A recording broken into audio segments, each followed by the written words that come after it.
Je suis Gaël Musquet, je suis hacker éthique et au sein du campus de l'espace, je dirige l'Observatoire de Vernon.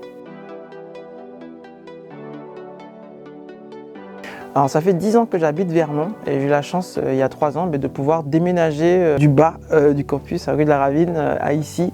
Donc déjà à titre personnel, c'est un moyen pour moi de pouvoir vraiment pleinement exprimer mes passions, la cybersécurité, l'astrophysique, les enjeux liés à la fois en pleine nature, sur des sites qui se prêtent à ce type d'activité, sites industriels, mais aussi d'être assez proche des différentes structures aéroportuaires pour pouvoir être rapidement dans le cadre de mes missions professionnelles à l'autre bout de la planète pour pouvoir travailler sur la prévention des catastrophes. Alors, les entreprises qui sont présentes au sein du campus me sollicitent de temps en temps pour animer par exemple des conférences ou travailler sur l'organisation de la vie générale au sein du campus, notamment à travers le restaurant inter-entreprise. Mon partenaire le plus privilégié, c'est l'IT2I, l'école d'ingénieurs présente sur le campus, puisque grâce à cette école, je peux recevoir des stagiaires de 3e. J'en ai reçu plus de 30 en 3 ans, dans de bonnes conditions, et ça permet à ces enfants à la fois de profiter des infrastructures de l'IT2I, donc d'avoir une salle de classe où on peut travailler, et ensuite aller à l'observatoire, qui fait un peu frais parfois quand on doit observer, en tout cas travailler sur ces instruments. Donc c'est un moyen pour moi aussi de travailler, d'échanger avec les différents acteurs du campus.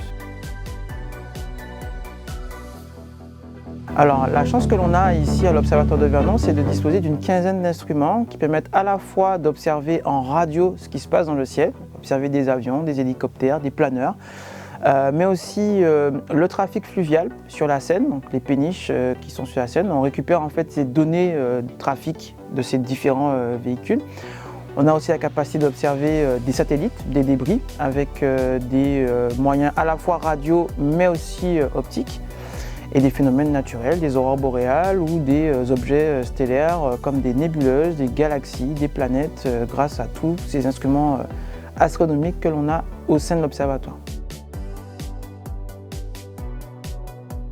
Alors la première fois que je suis rentré dans l'enceinte du campus, on m'a fait visiter la coupole, le dôme qui est juste à côté, qui hébergeait historiquement l'ancienne visée stellaire du laboratoire de recherche balistique aérodynamique. Et en ressortant en fait de ce bâtiment, que je n'ai pour l'instant pas les moyens de rénover,